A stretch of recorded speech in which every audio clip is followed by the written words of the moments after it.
Nessa aula, nós vamos falar sobre o Present Continuous, que é um presente usado para falar sobre coisas que ainda estão acontecendo.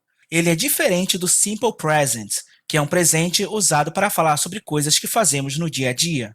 Então, por exemplo, a frase I play soccer está no Simple Present porque eu jogo futebol é algo que você faz no dia a dia. Eu jogo futebol. I play soccer. Você está apenas falando sobre uma atividade que você faz. Já a frase I am playing soccer, eu estou jogando futebol, está no present continuous porque ela está indicando uma ação que ainda está acontecendo. Você ainda está jogando futebol. I am playing soccer. Eu estou jogando futebol. Então, essa é a diferença entre o present continuous e o simple present. A estrutura do present continuous é a seguinte: pronome mais verbo to be mais o verbo que você quer usar, seguido por ing, mais o resto da frase. Portanto, você precisa conhecer o assunto verbo to be para poder usar o simple present. Caso você não lembre desse assunto, aqui nesse canal já existe uma aula sobre o verbo to be que você pode conferir e dar uma revisada. Pois bem, além do verbo to be, vocês devem ter percebido as letras ing, que devem ser adicionadas depois do verbo que você escolheu para formar a frase. Essas letras funcionam como um ando ou um endo nos verbos. Por exemplo, se você quiser transformar o verbo falar no verbo falando, é só você adicionar ing. Então, por exemplo, speak, que significa falar, se transforma em speaking, falando.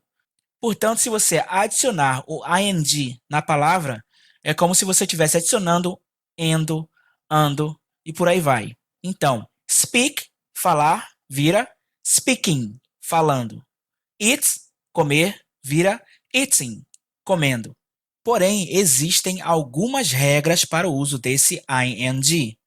Na maioria dos casos, basta você adicionar as letras. Então, por exemplo, walk, andar, vira walking, andando. Walk, vira walking. Então, na maioria dos casos, basta você fazer isso. Porém, existem algumas exceções. Por exemplo, em palavras que terminam com a letra E, devemos cortar a letra E adicionar ing. Dance, dançar, vira dancing, dançando. E como vocês podem perceber, nós tiramos o e adicionamos ing. Agora, caso o verbo tenha somente uma sílaba e termine em CVC, consoante seguida de vogal seguida de consoante, o que nós devemos fazer é dobrar a última consoante e então adicionar ing. Então, por exemplo, nós temos aqui o verbo swim. Então, ele termina em consoante seguida de vogal seguida de consoante. Então, você vai dobrar a última letra, que é o M. Então, swim vira swimming. Swim vira swimming. Nadar, nadando. Porém, se a última consoante for W ou X, então nós não precisamos dobrá-la. Como nesses casos que estão na tela. Snow vira snowing. E fix vira fixing. Então, nós não precisamos repetir nem o W e nem o X. E se a sílaba tônica da palavra, ou seja, a sílaba mais forte da palavra, for a primeira sílaba, a gente não vai precisar repetir a última letra. No caso aqui seria o N. Então, nós não repetimos o N. Então, open vira opening. Open vira opening. Abrir vira abrindo, também sem precisar repetir a última letra. Então, o assunto é basicamente esse. Para formar as frases na afirmativa, negativa e interrogativa, basta você seguir as mesmas regras do verbo to be. Então, novamente, se você não lembra do verbo to be, é bom procurar essa aula aqui mesmo no canal e dar uma revisada. Então, para encerrar, vamos formar algumas frases na afirmativa, negativa e interrogativa. Então, vamos pegar a frase aqui. Ele está bebendo coca. Na afirmativa, ela ficaria He is drinking Coke. He is drinking Coke. Na negativa, ela ficaria He is not drinking Coke. He is not drinking Coke. Nós adicionamos o not, que significa não, que é uma regrinha do verbo to be. E na interrogativa, nós temos is he drinking Coke? Is he drinking Coke?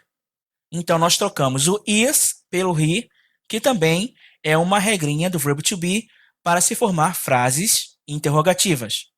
Vamos ver aqui, antes de terminar a aula, mais um exemplo. Então, a frase é: você está jogando futebol. Então, na afirmativa ficaria you are playing soccer. You are playing soccer. Na negativa, como sempre, teremos que adicionar not. Então, a frase ficaria you are not playing soccer. You are not playing soccer. E na interrogativa, devemos inverter as duas primeiras palavras, o verbo to be e o pronome. Então, ficaria are you playing soccer? Are you playing soccer? Então, esse foi o Present Continuous. E por hoje é só. Até a próxima aula.